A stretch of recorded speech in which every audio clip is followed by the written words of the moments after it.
Hello mister ప్రపంచ యాత్రికుడా. చెప్పండి sir, చెప్పండి. ఇండియా పోలీసులు నాకు నీ డీటెయిల్స్ కావాలని అడిగారు. ఓ సదా, నాదే ఉంది సార్. రోజుకో దేశంలో ఉంటా, ఏదో ప్రపంచాన్ని చూపిస్తూ అలా గడిపేస్తున్నా. నువ్వు ప్రపంచం చూపించడంతో పాటు బెట్టింగ్ యాప్స్ గురించి ప్రజలకు అవేర్నెస్ తీసుకొస్తున్నావని విన్నాను. ఓహో అదా, ఈ విషయం మీకు కూడా తెలిసిందా? మరి ఏంటనుకున్నారు, ఈ అన్వేష్ అంటే తోపు కదా, మామూలుగా ఉండదు మనతో. నీ వీడియోల వల్ల చాలా మంది బెట్టింగ్ యాప్ ప్రమోషన్లు చేయాలంటేనే భయపడుతున్నారు అని విన్నాను. అసలు ఎవరూ చేయకూడదు, పూర్తిగా మానేయాలి. అనవసరంగా ఎంతో మంది అమాయకులు బెట్టింగ్ మాయలో పడి ప్రాణాలు పోగొట్టుకుంటున్నారు. Good, I really appreciate you. Thank you so much sir. మనిషి జన్మ ఎత్తాక ఏదో ఒకటి చేయాలి కదా, మంచి పని, పనం ఏదో ఒకటి చేయాలి కదా. అయితే నీపై కంప్లైంట్స్ కూడా చాలా వస్తున్నాయి. ఏంటి సార్, ఏంటి కంప్లైంట్? నా మీద కంప్లైంట్ ఏంటి కొంపదీసి నేనేమైనా బెట్టింగ్ యాప్ ప్రమోషన్ చేస్తానని ఏ దిక్కుమాలాడని అన్నాడా? నో, అది కాదు.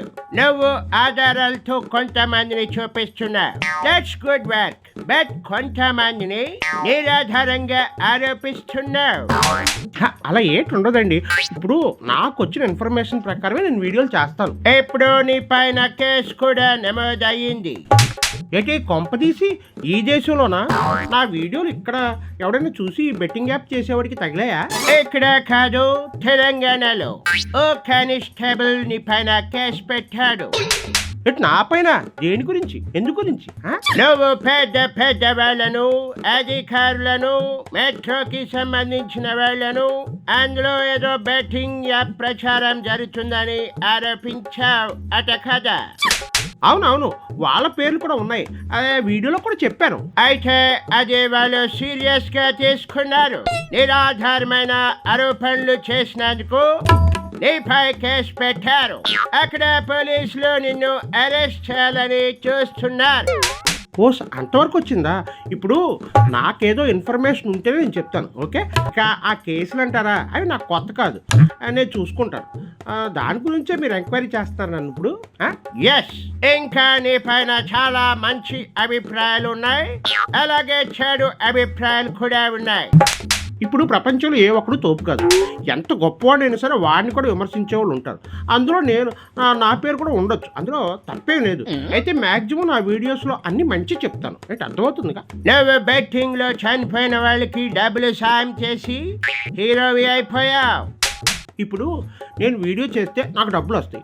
బెట్టింగ్ యాప్ల మీద వీడియోలు చేస్తున్నాను కాబట్టి ఆ వచ్చిన డబ్బులు ఆ నష్టపోయిన కుటుంబాలకు ఇద్దామని అనుకున్నాను, అలాగే ఇస్తున్నాను.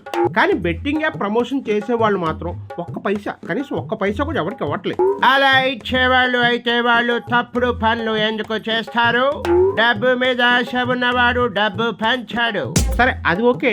నా గురించి నెగిటివ్గా ఏదో అన్నారు, ఏంటది? ఇప్పటి వరకు యూట్యూబ్ లో నీకు తిరుగులేదు. అందరికంటే నువ్వే టాప్ లో ఉన్నా.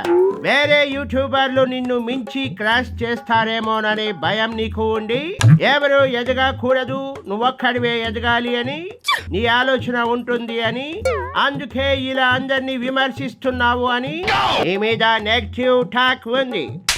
ఇప్పుడు ఎండ్ ఆఫ్ ది డే ఏది మంచి ఏది చెడు అనేది చూసేవాడికి అర్థమవుతుంది. నా నుంచి మంచి తీసుకున్నారు అనుకోండి, నేను మంచిగా కనబడతాను. నాలో చెడు తీసుకుంటే నేను చెడుగా కనబడతాను. నేను విమర్శించే వాళ్ళని ఒక్కసారి చూడండి, వాళ్ళు పత్తిత్తులు నీతిమంతులు అయితే నా ఒక్క మాటతో ఆగిపోదు కదా.